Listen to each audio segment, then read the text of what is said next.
Voter ও তো স্থায়ী। রাজশাহীতে ভোটার তালিকা হালনাগাদ শুরু হয়েছে। সোমবার সকাল থেকে নির্বাচন কমিশনের তথ্য সংগ্রহকারীরা এই কাজ শুরু করেছেন। যাদের জন্ম 2008 সালের 1 জানুয়ারি বা তার আগে এমন নাগরিকদের তথ্য সংগ্রহ করছেন তারা। সকাল 8টা থেকে কার্যক্রম শুরু করে দিয়েছি এবং বাড়ি বাড়ি ঘুরে নতুন ভোটার হালনাগাদ তথ্য সংগ্রহ করতেছি এবং একই সাথে যারা মৃত্যুবরণ করেছে তাদের নাম কর্তন করছি।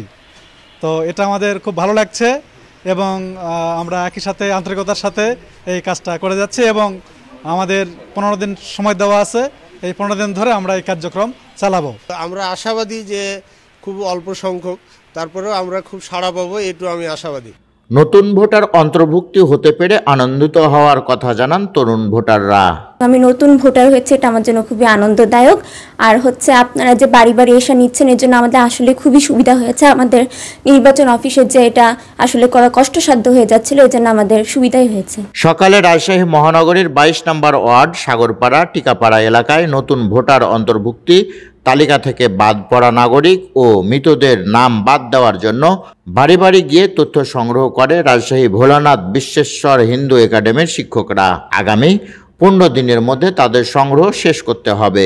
এখানে 1/1/2008 সালের আগে যাদের জন্ম তাদের নাম নেওয়া হবে এবং 2007 সালেও এটি হয়েছে। এর মধ্যে অনেকেই বাদ পড়েছে, বাদ পড়াগুলোও নেওয়া হবে। কর্তন মৃত ব্যক্তি যারা মারা গেছে এর মধ্যে তাদেরও নাম কর্তন করা হবে। সব কিছু এই 22 নম্বর ওয়ার্ডে আমি অনল কুমার মণ্ডল সুপারভাইজারের দায়িত্বে আছি এবং আমার 3 জন তথ্য সংগ্রহকারী তারা বাড়ি বাড়ি যাওয়া শুরু করেছে এবং কয়েকদিন চলবে সারাদিনই। তারপরেও আশা করি অসুবিধা হবে না। নির্বাচন কর্মকর্তারা জানিয়েছেন 20 জানুয়ারি থেকে আগামী 3রা ফেব্রুয়ারি পর্যন্ত চলবে এ তথ্য সংগ্রহের কাজ। তথ্য সংগ্রহের কাজ শেষে 5 ফেব্রুয়ারি থেকে শুরু হবে ছবি তোলা ও নিবন্ধন কাজ। 11 এপ্রিল পর্যন্ত চলবে নিবন্ধন কার্যক্রম। ভাড়াটি আছে না, ও কি করবে? আব্দুল বাতেন, পদ্মা টাইমস।